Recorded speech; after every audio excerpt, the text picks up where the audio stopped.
Tom here, FlipAnythingUSA. So look, today I'm going to take you by the poolside and tell you about a dirty, rotten, lying, cheating real estate agent grandma. So anyways, I'll tell you that story. And listen, below at the bottom here, you got to get the real estate app, the FlipAnything app. This is how I've been making deals and making money. Put in a digital form that's going to be convenient for you guys to use, 100% free. FlipAnything, it is for now anyways. So while it's free, go download it. Android and iPhone, download it. The links are down below. So don't miss it. Get that and enjoy.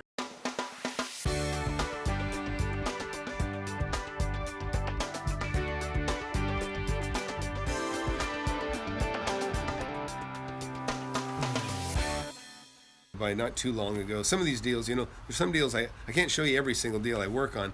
I try to show you the ones, I try to do it live action as I can, but I had one that kind of happened in the evening and there wasn't time to turn on a camera. I ran over and this agent, she really pulled a fast one on me, and that'll happen to you once in a while.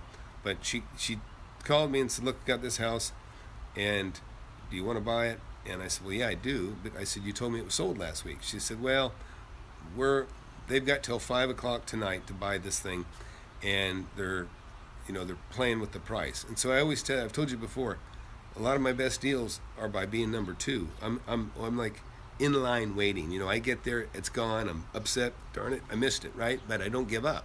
I say, look, I want to put up a backup offer. I'm your backup offer. If they slip or fall off or play games, because a lot of times a buyer will go in to buy something, talk big, and then when they get down to closing, they start complaining about every little thing, and then they try to hit them to take more money off the price. And I hate buyers like that. I don't do that. I just don't do it. I won't do it. But I'm always standing in the wings behind a buyer like that. If they try to pull that crap on the person when they've already got a good deal, I'm standing there saying, hey, if this guy tries to pull a fast one on you and beat you up on price, I'm standing right here. I will pay you what he's paying for right now, no questions asked, or maybe I'll even say I'll give you $5,000 more. So that's kind of what happened in this deal. So this lady calls me back and says, well, they had till 5 o'clock, and so we're going to let it expire, and at 5 if you want, well, you can have it.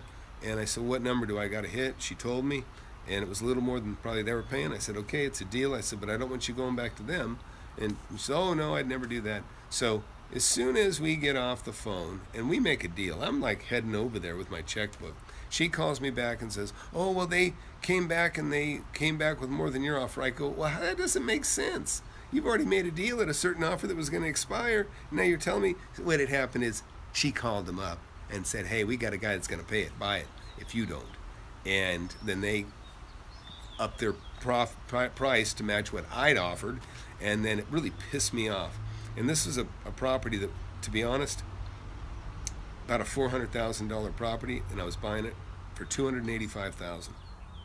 And here's the deal. It's fine. So this guy came back with another offer a little higher than mine. But I was so mad at this woman. I was so mad at this realtor that I thought, you know what? I'm not going to bid on it. I could have bid it up. We could have bid it up. Maybe this guy would have bid it up. We could have gone up to $330,000. I don't know. I don't know where he would have quit. At some point he would have quit, or I would have quit. And then they would have got another, say, $30,000, $40,000, $50,000, because instead of $285,000, we'd go back and forth, and then maybe we'd get to $330,000, or maybe we'd get to $350,000. I don't know. Maybe he'd go far beyond me. But I said, you know what? I don't like it. She didn't keep her word. She didn't do what she said she would do.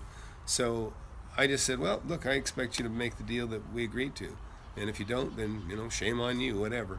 And so I didn't make another offer.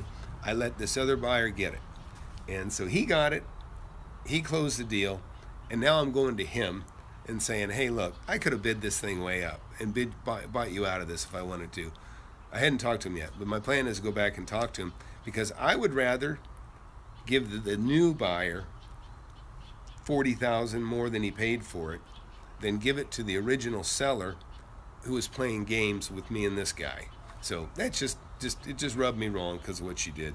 And Obviously wasn't that bright a realtor, because if she was, she would have stuck to it and tried to, I don't know, she'd have done a better job marketing, because she wasn't doing a good job.